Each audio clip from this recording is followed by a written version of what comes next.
The air in the cabin hung thick with the scent of wood smoke and simmering peaches, a familiar comfort for generations of Appalachian families. But for many, that comforting aroma eventually gave way to a chilling silence, a silence born not of hunger but of a deadly misconception. Silas Mercer, a man whose hands bore the marks of a lifetime spent coaxing sustenance from the rugged mountainsides, understood this truth with a clarity that few outside his community could grasp. He'd seen the fear in people's eyes, the way they recoiled from an old jar of preserves, convinced that any method not born of a gleaming factory was inherently dangerous. They called it grandmother's risky gamble, a quaint but perilous relic of a bygone era.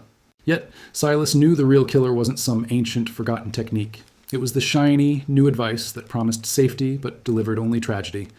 For decades, a pervasive myth has gripped the American consciousness that traditional home-based food preservation methods, particularly those practiced in isolated regions like Appalachia, were inherently unsafe, a breeding ground for deadly pathogens. The narrative painted a vivid picture of desperate families, unknowingly poisoning themselves with poorly sealed jars, all in a futile attempt to stave off starvation. It was a compelling story, one that resonated with the march of progress and the rise of industrial food production. The truth, however, was far more complex and, frankly, far more tragic. The very advancements meant to protect communities often introduced new, insidious dangers that were amplified by well-meaning but ultimately flawed advice. People were told that the old ways, the ones passed down through whispers and calloused hands, were primitive and unreliable. They learned to distrust the techniques that had sustained their ancestors through countless winters. The fear of botulism, a very real and terrifying threat, became weaponized against entire generations of home canners. This fear, while rooted in scientific fact, was often misdirected, leading people away from proven, if simple, methods and towards practices that, ironically, were far more perilous. It was a cultural shift, a subtle but deadly erosion of traditional knowledge, replaced by a veneer of modern safety that, in many cases, was dangerously thin. The idea that any method predating stainless steel and pressure gauges was a death trap became almost an article of faith. Magazines and government pamphlets aiming to standardize and improve home canning often inadvertently demonized practices that, when done correctly, were perfectly safe. They emphasized the dangers of what they termed open kettle canning or paraffin sealing, without always providing the full, nuanced context. The message became simplified. Old equals bad, new equals good. This oversimplification proved catastrophic for families who, in their earnest desire to protect their loved ones, embraced these supposedly superior modern techniques, unaware they were walking into a minefield of misinformation. Think about it. The image of a dusty, forgotten cellar, shelves lined with bulging, mold-ridden jars, became the poster child for unsafe food. This visual, often exaggerated, solidified the public's perception. But Silas Mercer remembered the meticulous care his grandmother took, the way she'd inspect each jar, the distinct pop of a proper seal. Her pantry, though humble, was a testament to survival, not recklessness. The real danger wasn't in her methods, but in the seductive allure of easier or faster solutions that began to circulate, often with an air of scientific authority, even when that authority was misplaced or misunderstood. This shift in perception laid the groundwork for a quiet epidemic, one that claimed lives not through scarcity, but through misplaced trust. It wasn't that the old Appalachian methods were perfect, or that botulism wasn't a concern. Of course it was. The Centers for Disease Control and Prevention, the CDC, has meticulously documented the historical prevalence of botulism in home-canned foods across the United States. It's a serious bacterial illness, and the spores of Clostridium botulinum are ubiquitous in soil, making them a constant threat to inadequately processed foods. But the crucial distinction, the one that got lost in the shuffle of progress, was which methods were truly dangerous and which were simply misunderstood. The fear, correctly identified, should have been directed at specific unsafe practices, not at an entire tradition of self-sufficiency. The real tragedy began to unfold when seemingly modern, or convenient methods, often promoted with good intentions, started to replace the time-tested practices. These methods, deemed superior because they were new or simplified, unknowingly became conduits for disaster. The problem wasn't a lack of food, but a lack of accurate, reliable information reaching communities that desperately needed it. It was a slow-motion catastrophe, playing out in kitchens across the nation, as families, trusting the latest advice, inadvertently put themselves at grave risk. The irony was bitter. In striving for ultimate safety, they often embraced precisely what would harm them. One of the most insidious of these modern dangers, a truly deceptive practice, was the use of paraffin wax for sealing jars. For a time, it was even recommended by some sources, touted as a simple and effective way to preserve jams, jellies, and other high-acid foods. Imagine the scene. A busy kitchen, a freshly prepared batch of strawberry jam, steaming hot. The canner, perhaps a young mother trying to feed her family, pours the molten wax over the surface of the jam, watching it solidify into a neat white cap. It looked so clean, so secure, a perfect barrier against the outside world. This seemed like an improvement, a clean, modern way to seal, far removed from the laborious process of traditional canning. But the paraffin wax seal, despite its neat appearance, was a deadly illusion. The United States Department of Agriculture, the USDA, and the Food and Drug Administration, the FDA, eventually banned its use for home canning precisely because it offered no true hermetic seal. It was a cap, not a seal. The wax might prevent surface mold, sure, but it couldn't stop airborne yeasts or bacteria from entering the jar, nor could it prevent the growth of anaerobic bacteria like Clostridium botulinum if they were already present. Worst of all, it gave a false sense of security. Families believed their food was safe, only to discover, sometimes too late, the grim reality. This wasn't just a minor oversight. It was a widespread issue. Even into the 1970s and 1980s, you could find paraffin wax sealing instructions in older cookbooks, or passed down through word of mouth, often from people who genuinely believed it was safe. It became a generational hand-me-down of misinformation. A woman might learn it from her mother, who learned it from a popular magazine decades earlier. The advice had a stubborn persistence, lingering long after it had been scientifically disproven and officially banned. This lingering, incorrect knowledge, presented as traditional or easy, directly contributed to instances of foodborne illness. Picture a small Appalachian community, perhaps in the Cumberland Plateau, where information traveled slowly and trust was placed in familiar sources. A new method like paraffin sealing, appearing easier and less labor-intensive than boiling jars in a water bath, might have been embraced eagerly. It promised convenience without the perceived fuss of older techniques. And because the dangers weren't immediately obvious, because the wax looked like it was sealing, the practice spread. The problem wasn't a lack of concern for safety, but a lack of accurate updated information reaching these isolated homesteads, leaving them vulnerable to a dangerous trend. The danger of paraffin wax wasn't just theoretical, it was documented. The CDC's records on botulism outbreaks often revealed instances linked to improperly sealed jars, and paraffin was a recurring culprit. It allowed for the perfect storm. A high-acid food, which should have been safe with proper water bath canning, was instead sealed with a porous, unreliable wax, creating a microenvironment where spores could thrive if the food wasn't processed correctly. The wax created a false sense of anaerobic conditions, but it didn't sterilize, nor did it truly seal. It was a fatal flaw, deceptively simple in its execution, yet devastating in its potential consequences. Another method that gained popularity, only to be later widely condemned, was open kettle canning. This technique involved cooking food in an open pot, then spooning it hot into sterilized jars, and immediately sealing them. The theory was that the heat from the food and the jar would create enough vacuum to form a seal as it cooled. It sounded plausible, a neat trick of physics, but the reality was far different. The National Center for Home Food Preservation, the NCHFP, unequivocally banned open kettle canning because it simply does not create a reliable vacuum seal, nor does it adequately heat the food after it's in the jar. Think of the logic. You're relying on residual heat and the cooling process to create a seal, but what about the pathogens that might have survived the initial cooking, or those introduced when the hot food was transferred to the jar? Open kettle canning failed on multiple fronts. It didn't ensure a strong, airtight seal necessary to prevent spoilage organisms from entering the jar, and it certainly didn't guarantee that the temperature inside the jar reached a level sufficient to kill harmful bacteria and their spores. It was a shortcut that cut corners on safety, a gamble with potentially deadly stakes, especially for low-acid foods. And then there was the misguided use of pressure canners. Pressure canning itself is an incredibly effective and vital method for preserving low-acid foods like vegetables, meats, and poultry. It's the only safe way to achieve the high temperatures required to destroy botulism spores, which can survive boiling water. But here's the critical distinction: incorrect pressure canning. This isn't about the method being inherently bad, it's about the method being performed incorrectly. Imagine a family, perhaps new to canning, investing in a pressure canner, believing it to be the ultimate solution for all their preservation needs. They might follow instructions imperfectly, or use a canner that isn't properly calibrated, or simply not understand the nuances of venting, processing times, and pressure adjustments for altitude. One common error was underprocessing.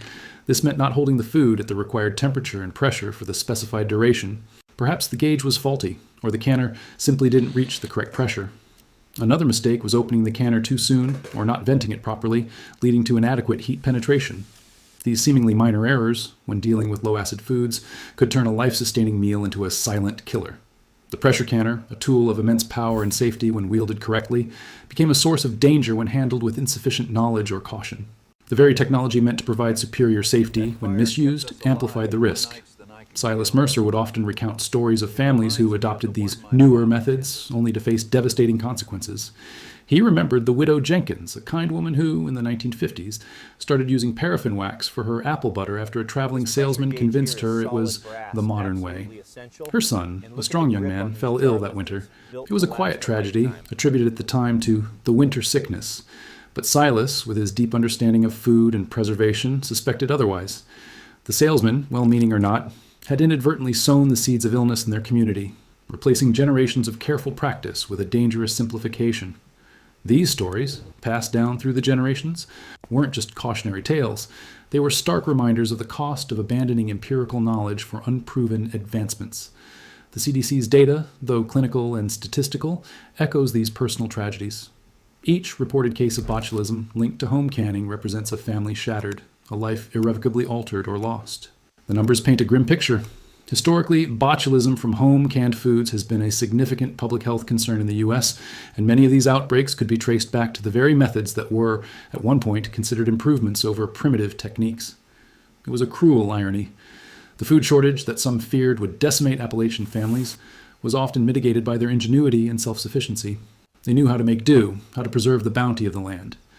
But it was the misinformation surrounding preservation, the false promises of easier, faster, and supposedly safer methods that truly exacted a higher toll. The threat wasn't an empty pantry, but a pantry filled with deceptively dangerous jars, each one a ticking time bomb of unaddressed bacterial growth.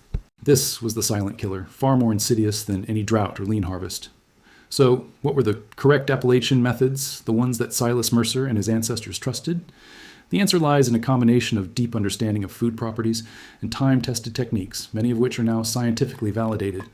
The primary method, especially for the acidic foods abundant in the region, berries, apples, tomatoes, was, and still is, water bath canning. This method, often dismissed as old-fashioned or insufficient, is in fact fully endorsed by the USDA for its effectiveness with high-acid foods. It's not primitive, it's precise. Water bath canning is deceptively simple. Jars are filled with food, sealed with two-piece lids, and then fully submerged in boiling water for a specified amount of time. The boiling water, reaching 212 degrees, 100 miles or at sea level, maintains this temperature for a sustained period, typically 10 minutes or more, depending on the food and jar size. This sustained heat is crucial. For high-acid foods, this temperature and duration are more than enough to destroy yeasts, molds, and most bacteria that can cause spoilage or illness, including the vegetative cells of Clostridium botulinum. The acidity of the food prevents the spores from germinating and producing their deadly toxin. Silas Mercer would explain it like this: it's not about how fancy your equipment is, it's about understanding what your food needs. For acidic foods, the enemy is usually mold or yeast, which can survive lower temperatures, but are easily dispatched by boiling water. The real trick, he'd say, was knowing the difference between a high-acid food and a low-acid one. His grandmother didn't have pH strips, but she had generations of accumulated knowledge, passed down through observation and experience. She knew that tomatoes, though less acidic than berries, still fell into the safe for water bath category if handled correctly, often with a little added lemon juice for good measure. The beauty of water bath canning lies in its accessibility and its efficacy for a specific range of foods. It requires minimal equipment, a large pot with a lid, a rack to keep jars off the bottom, jars and two-piece lids. It's a method that has preserved countless harvests, filling pantries with the vibrant flavors of summer and ensuring sustenance through the leanest months. The USDA's validation of water bath canning for acidic foods wasn't a discovery of a new technique. It was a scientific affirmation of what Appalachian families had known and practiced for centuries. Their old way was, in fact, the scientifically sound way for what they were preserving. The scientific principle behind water bath canning is straightforward: heat transfer and bacterial destruction. Maintaining a temperature of 212 degrees, 100 degrees, for a minimum of 10 minutes, as recommended for many acidic foods, is highly effective. The sustained heat penetrates the food in the jar, killing 9.9% of common spoilage pathogens and inhibiting the growth of any remaining botulism spores in the acidic environment. The process also creates a vacuum seal as the jar cools, drawing the lid down tightly and preventing recontamination. It's a robust system, elegant in its simplicity. Consider the contrast: the false security of paraffin wax, which allowed pathogens to enter and thrive, versus the proven comprehensive sterilization and sealing of a water bath. The difference is stark, and the consequences, as history has shown, are profound. The Appalachian tradition wasn't about blindly following rituals. It was about an empirical understanding of what worked and what didn't. They learned through trial and error, yes, but their successful methods endured because they were effective and safe for the conditions they faced. Even for low-acid foods, where pressure canning is essential, the Appalachian approach was often one of careful attention to detail and a deep respect for the potential dangers. Those who did pressure can understood the gravity of the process. They didn't have fancy manuals, but they had experienced mentors who taught them the importance of proper venting, consistent pressure, and accurate timing. It was a community-based knowledge system where mistakes were learned from and corrected, ensuring that vital skills were passed down safely. Silas often spoke of the canning bees, communal gatherings where families would come together to process their harvest. It wasn't just about efficiency, it was about shared knowledge. An older, more experienced canner would oversee the process, ensuring that each step was followed meticulously. This informal education system served as a powerful safeguard against dangerous practices. It was a living tradition, adapting and refining itself, long before government agencies formalized guidelines. The collective wisdom was a formidable defense against accidental poisoning. Now, in an age where information, both good and bad, spreads at lightning speed, it's more crucial than ever to distinguish between reliable, scientifically backed methods and dangerous myths. The legacy of Silas Mercer and his community isn't just about preserving food, it's about preserving truth. The lesson from Appalachia is clear. Don't dismiss a method simply because it's old. Instead, ask if it's been validated, if it aligns with sound scientific principles. The water bath method, for instance, for acidic foods, remains a cornerstone of safe home canning, a testament to enduring wisdom. So, how can you, today, ensure your home canned foods are safe? The first step is to always use current, reputable sources for your canning instructions. The USDA Complete Guide to Home Canning is the gold standard. Do not rely on old cookbooks that might contain outdated or dangerous methods like paraffin sealing or open kettle canning. Always use tested recipes and processing times. This is non-negotiable. Don't improvise and don't assume that grandmother's recipe is automatically safe without cross-referencing it with modern guidelines. The spirit of self-reliance is important, but it must be tempered with up-to-date knowledge. When inspecting your jars before you even think about opening them, look for several key indicators. First, the lid should be concave, curved inward, indicating a strong vacuum seal. If it's flat or bulging, do not open it. Second, press the center of the lid. It should not flex up or down. If it does, the seal is compromised. Third, check for any signs of leakage around the lid. A sticky residue or liquid seeping out is a clear red flag. Fourth, listen for the characteristic pop when you open the jar. This sound is another indicator of a good seal. If you don't hear it, proceed with extreme caution. Finally, and perhaps most importantly, observe the contents of the jar. Look for any signs of spoilage, unusual discoloration, cloudiness in the liquid, mold growth, or bubbles rising to the surface. If there's any off odor, even a faint one, or if the food looks unusual in any way, discard it immediately. When in doubt, throw it out. It's simply not worth the risk. The myth that old canning methods were inherently deadly overshadowed the true danger, the adoption of faulty modern techniques. Silas Mercer's quiet wisdom reminds us that true safety lies not in novelty, but in proven knowledge, carefully applied. This isn't just about food, it's about the transmission of knowledge, the perils of misinformation, and the enduring strength of communities that learn to discern true wisdom from fleeting trends. The Appalachian families who survived and thrived weren't lucky. They were knowledgeable. Their methods, when correctly understood and applied, were a beacon of safety, a testament to human ingenuity in the face of adversity. The real tragedy wasn't the food shortage, but the dangerous myths that, for a time, overshadowed their hard-won truths. And in remembering their story, we learn to protect ourselves today, ensuring that the bounty of our harvests nourishes rather than harms.